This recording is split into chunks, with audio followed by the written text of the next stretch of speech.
Lepo pozdravljeni v novih poslovnih nasvetih Gospodarske zbornice Slovenije, kjer bomo danes govorili o stalni arbitraži, ki jo vodimo pri Gospodarski zbornici. Gre za samostojno in neodvisno arbitražo, ki organizira in zagotavlja podjetjem podporo pri reševanju sporov. Torej, ne si bo to z arbitražo, mediacijo, posredovanjem ali pa drugimi alternativnimi oblikami reševanja sporov izven sodišč. Z mano je Žana Cerjak, namestnica generalne sekretarke stalne arbitraže. Žana, lepo pozdravljena v studiu. Pozdravljen. A sem prav povedal tole za začetek glede arbitraže? Vse pravilno. Okay. Tako je, mi smo samostojna institucionalna arbitraža pri GZS in nudimo alternativno reševanje sporov in pa arbitražne postopke. Deluje v bistvu arbitraža že od leta 1928, tako da imamo zelo dolgo tradicijo in veliko izkušenj. Pa ponavadi najlažje predstavim naše delovanje, da smo neke vrste nedržavno telo, ki nudi strankam možnost reševanja sporov kot alternativo sodišču. Danes bo o tem kar več spregovorila, kako to poteka, za kakšne primere in tako naprej. Ampak mogoče za začetek, kakšne storitve nudi stalna arbitraža podjetjem? Konkretno zato, da si mogoče lažje predstavljamo in tudi naši poslušalci. Najpogostejša storitev, ki se izbere v okviru stalne arbitraže, je reševanje sporov po arbitražnem postopku. Ta postopek poteka po ljubljanskih arbitražnih pravilih, ki so bila sprejeta leta 2014 in pa nazadnje posodobljena leta 2023. In v okviru tega nudimo tako bi rekla, normalen arbitražni postopek in pa pospešen arbitražni postopek. Potem nudimo tudi storitev reševanja sporov po ljubljanskih mediacijskih pravilih, torej mediacija v gospodarskih sporih. In pa od leta 2023 dalje lahko deluje stalna arbitraža tudi kot organ za imenovanje. To pomeni, da stranke v nekih postopkih določijo stalno arbitražo kot neko tretje neodvisno telo, ki bo recimo imenovalo izvedence, arbitre, mediatorje v nekih sporih. Prejle si omenila, mislim, da dve obliki arbitraže, pa potem mediacijo. Kakšna je razlika med enim in drugim postopkom in tudi nenazadnje verjetno vključenost deležnikov in veljavnostjo dogovorjenega, ne bova govorila o sodbi, ker je ni, ker to je ravno namen. Izvoli.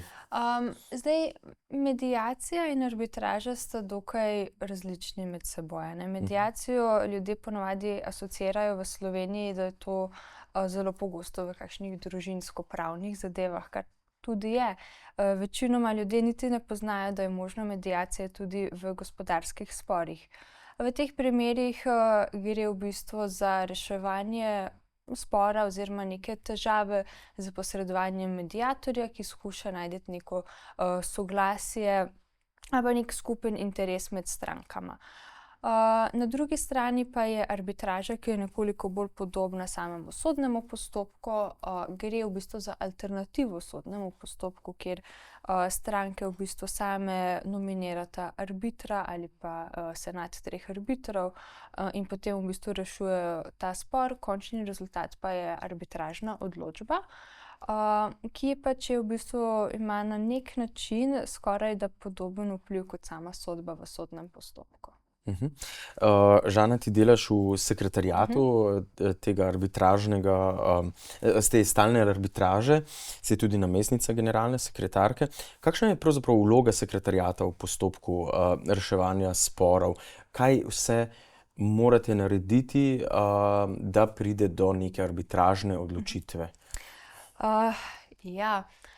Ljudje večinoma si ne znajo predstavljati, kaj vse vključuje delo v sekretariatu, je pa to nujno potrebno delo v okviru stalne arbitraže, delo v ozadju, ki skrbi, da vse normalno poteka. Mi v bistvu skrbimo za arbitražni postopek od trenutka prejema zahteve za arbitražo do trenutka vročanja arbitražne odločbe. V vmesnem času izvedemo celoten proces nominacije in imenovanja arbitrov. vse v povezavi z stroški, z financiranjem postopkov in vedno imamo skrb nad samim postopkom, da smo mi učinkoviti, in da se v bistvu vse izvaja po fazah. Tako da tukaj je kar nekaj dela v ozadju. Si mislim, ja. Ja. Imamo res pregled nad vsem in ključno je, da skrbimo za učinkovitost postopka. Zdaj pa, če greva na podjetja, ne? Torej, v kakšnih vrstah sporov se lahko podjetja obrnejo na vas in v kakšnih primerih pa se najpogosteje obračajo dejansko? Ja. Jaz sem malo pogledala za zadnjih 10 let, je tako, da vsako leto je čisto različno področje, iz katerega prihajajo spori.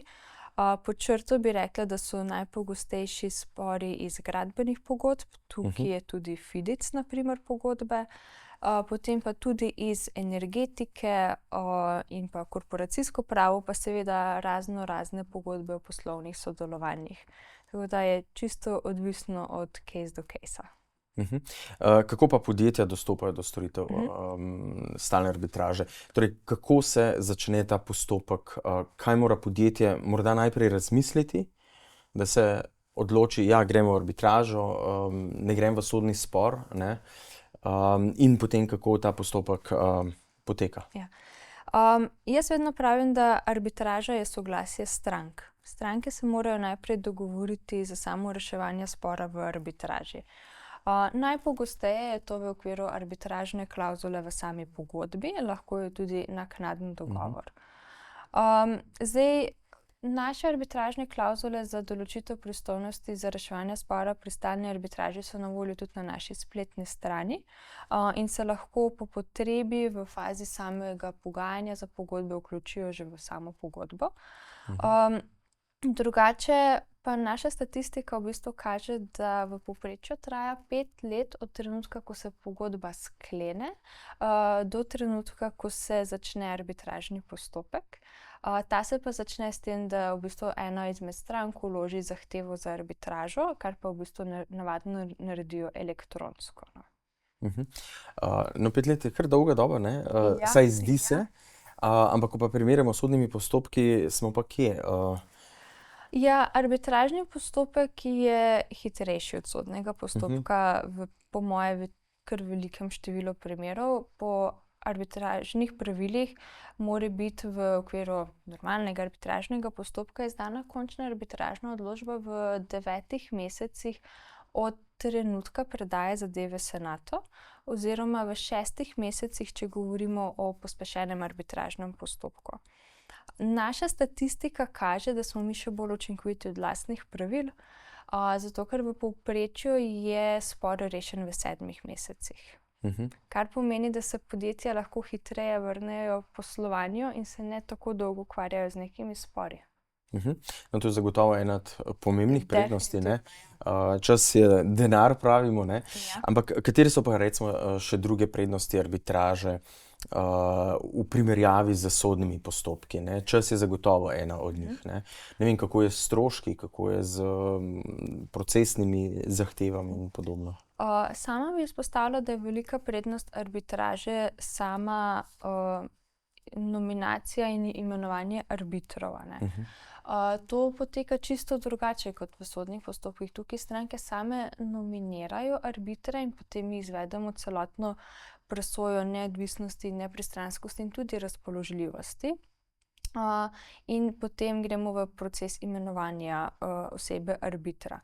Zakaj je to pomembno? Zaradi tega, ker arbitraža omogoča, da se lahko za arbitra imenuje oseba, ki je na nekem področju strokovnjak. Jaz znam vedno primer, če imamo spor iz področja gradbenih pogodb, bomo za arbitra verjetno imenovali osebo, ki je strokovnjak na področju gradbenih pogodb.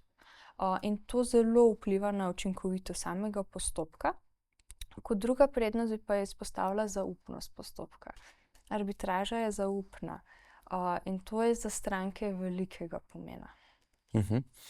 Če primerjava recimo tudi uspešnost, ne, arbitraž v primerjavi z sodišči, lahko tudi tukaj govoriva o, rekel, neki prednosti.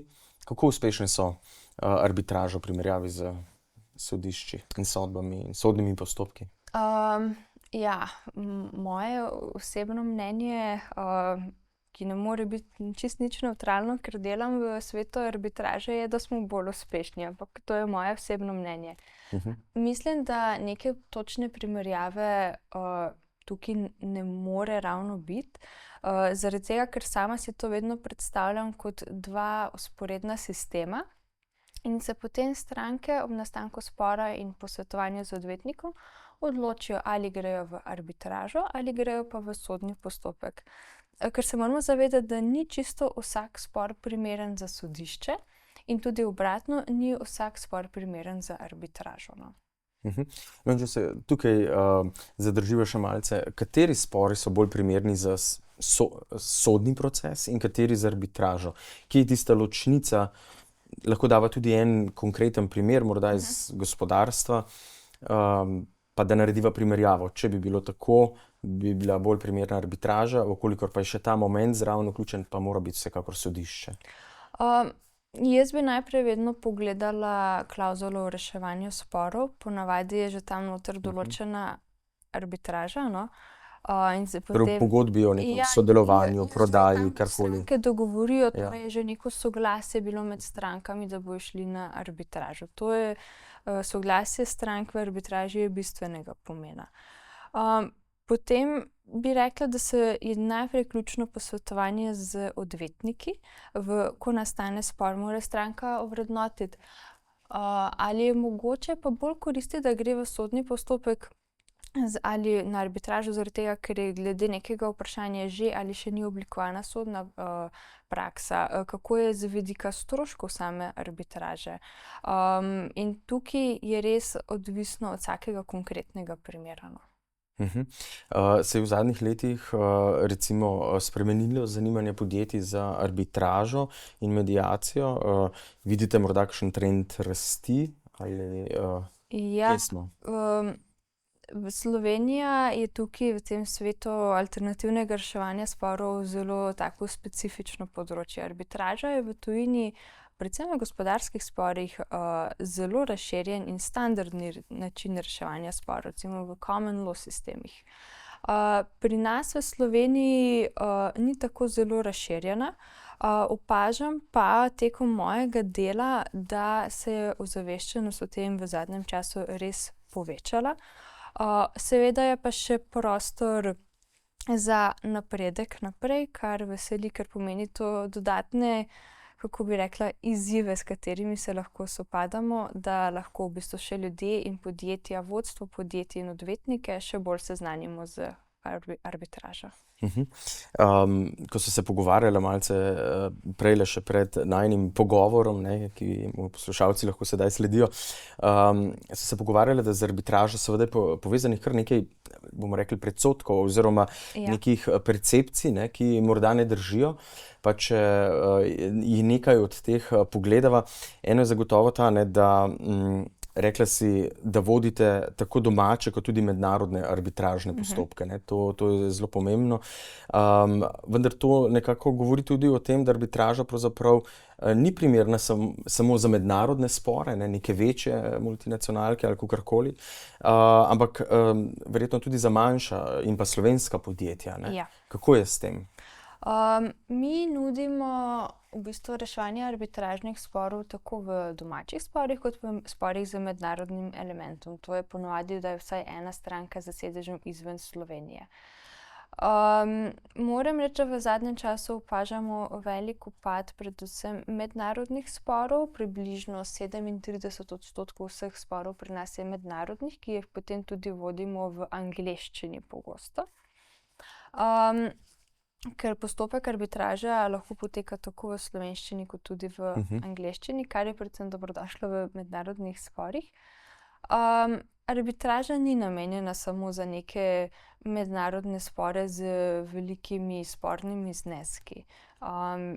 Pri nas je na primer najnižja vrednost spornega predmeta bila že tudi pod 10.000 evrov. To je majhen spor, ampak je arbitraža vseeno normalno potekala naprej. Tako da mislim, da je primerna dokaj za vse gospodarske spore, ki lahko nastanejo. Večkrat recimo je bila ena od razlik med sodno potjo reševanja sporov in pa arbitražami omenjena razlika, da pač v sodnih sporih imamo seveda sodnika, ki razsodi, ne, prej si dejala, v arbitraži pa imamo tako imenovane arbitre. Ja.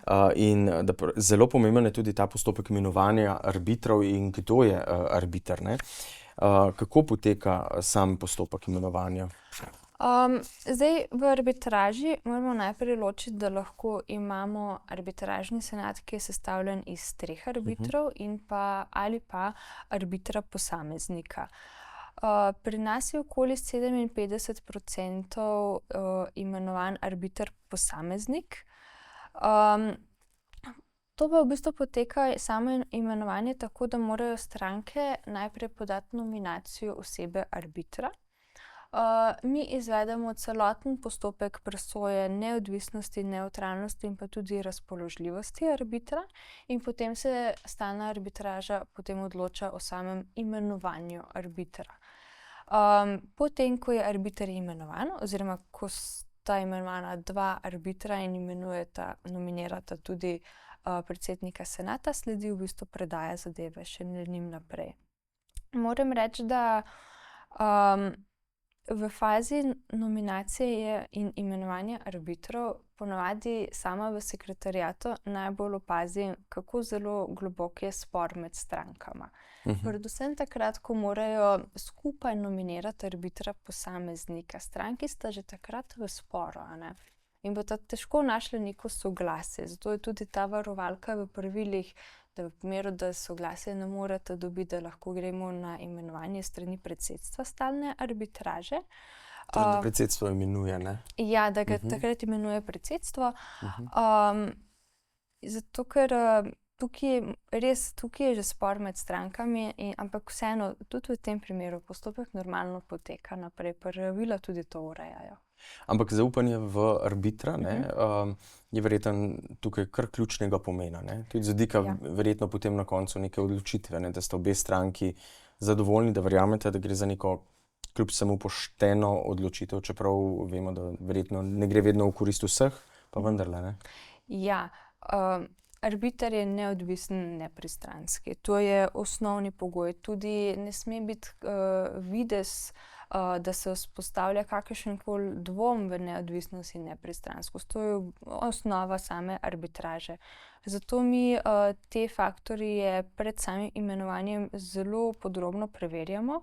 Se zgodijo tudi situacije, ko morda kdaj arbitra sami ne moremo imenovati. Sem že večkrat slišala tudi polemike, da recimo, kako je lahko arbiter neodvisen, nepristranski, a ne, potem pa odloča o sporu, pa stranka ga nominira. To je v bistvu trditev posameznikov, ki mogoče še nimajo toliko izkušenj za samo arbitražo.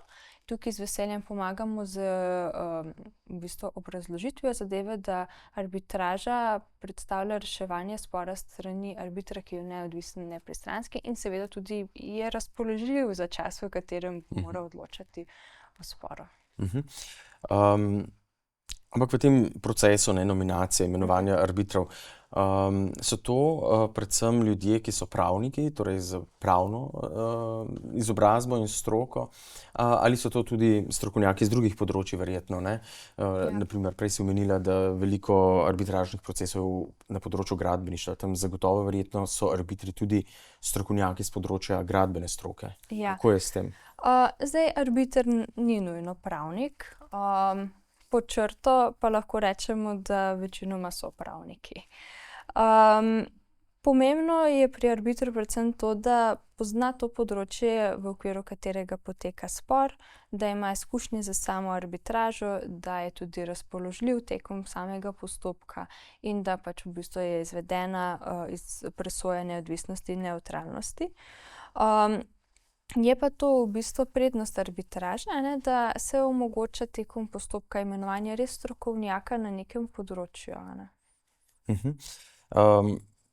Vse skupaj se vedno konča, tudi pogovori pri stroških. Ja.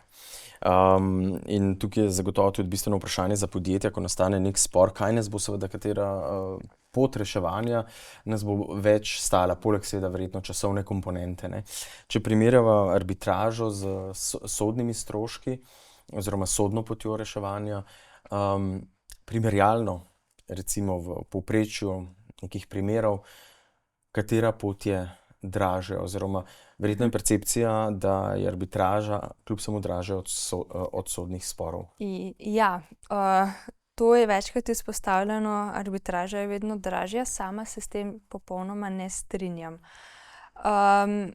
Vedno se mora presojati na podlagi konkretnega primera, Tako da moramo vedeti, da arbitražni postopek traja najdlje recimo 9 mesecev, v povprečju traja 7 mesecev. In tukaj je hitrejši recimo kot nek sodni postopek.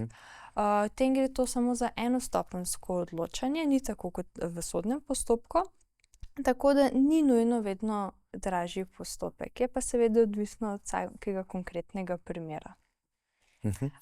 Bi pa rekla še, da stroške postopka stranke lahko tudi same vnaprej preverite. Mi imamo na spletni strani kalkulator stroškov, kjer je informativni izračun, koliko bo arbitraža stala stranke, glede na vrednost spornega predmeta. No, večkrat si izpostavili, da arbitraža se hitreje izvaja kot večina sodnih postopkov. Kateri so pa tisti elementi pravzaprav arbitraže, ki omogočajo to hitrejšo in večjo učinkovitost postopka? Najprej bi mogoče izpostavila sama zaveza po pravilih. Arbitri, ko sprejmejo to funkcijo, že vnaprej vedo, da bojo morali postopek voditi skladno s temi roki po pravilih. Seveda tukaj je to fleksibilno. Se zgodi, da je potrebno več časa, podaja nek obrazložen predlog, se prilagodi postopek. To je redko. Potem na začetku postopka se izvede obvezna case management konferenca, kjer določijo datume za vse vloge, ki bi mogle stranke izvesti, za ustno obravnavo, vse. Kar je v bistvu za stranke vnaprej znano, kaj vse jih lahko pričakuje tekom postopka. Potem je po moja vloga tudi samega sekretariata. Mi budno spremljamo potek čisto vsakega postopka, zato ker je to v bistvu storitev, ki jo mi nudimo in želimo jo nuditi kvalitetno. In pa vedno se vnaprej tudi preveri razpoložljivost arbitrov, tako da mi vemo, da bo recimo arbiter lahko bil ves ta čas, ko teka postopek, na voljo. Pa tudi v bistvu sama avtonomija strank, fleksibilnost postopka bistveno vpliva na hitrost postopka. Torej tudi zdaj, ko te poslušam, se mi zdi, da so stvari zelo dobro organizirane, zelo predvidljive, dobro vodene, tako da vse to doprinese seveda k tej večji učinkovitosti. Če te vprašam, Žana, morda težje vprašanje, bi sama izbrala reševanje preko arbitraže ali mediacije? Kdaj bi se odločila za eno, kdaj pa za drugo? Je to nekaj, kar se seveda posvetujejo podjetja z vami in potem vi svetujete eni ali drugi pristop? Z nami se niti ne posvetujejo, to je v bistvu posvetovanje, ki ga morajo oni prej opraviti z odvetnikom. Kaj bi sama najprej izbrala? Mogoče mi je najbolj všeč kombinacija, da greš najprej v mediacijo in če ta ni uspešna, greš v arbitražo. Tudi to je zelo pogost način reševanja gospodarskih sporov. Sama recimo v primeru, da moram pripravljati kakšne pogodbe ali pa jih pregledovati, pa vedno svetujem arbitražno klavzulo. Torej že vnaprej, ne? Že vnaprej, ja. Najin pogovor počasi zaključujeva, pa vendarle, glede na to, da smo v rubriki, torej podcastu, v rubriki Poslovni nasveti, vedno na koncu damo podjetjem, vsem, ki nas poslušajo, tudi 3 ključne nasvete. In jaz bi te vprašal, kaj bi svetovala podjetjem, torej, ki se prvič srečajo z arbitražo ali mediacijo in ne vedo, ali je to zanje prava pot ali ne. Kaj naj storijo? Kaj bi svetovala? Najprej in ključnega pomena je, da že v fazi sklepanja pogodbe in obvezno, ko nastane spor, posvetovanje z odvetnikom, ki bo znali najbolje pomagati, kako postopati v konkretnem primeru. Sama bi predlagala tudi vključevanje arbitražnih klavzul v same pogodbe. V primeru, da pa potrebujejo kakršnekoli osnovne informacije o arbitraži, pa nas vedno lahko kontaktirajo na naš e-mail in bomo z veseljem pomagali. Super. Verjetno so nekatere informacije o vašem centru oziroma stalni arbitraži tudi na spletnem mestu Gospodarske zbornice, ne? Ja, so tako na spletnem mestu Gospodarske zbornice, kot tudi na naši spletni strani Stalna arbitraža. Super. Žana, hvala lepa za vse te informacije, za tale pogovor. Želim seveda čim več uspešno in pravično rešenih arbitražnih postopkov. Hvala.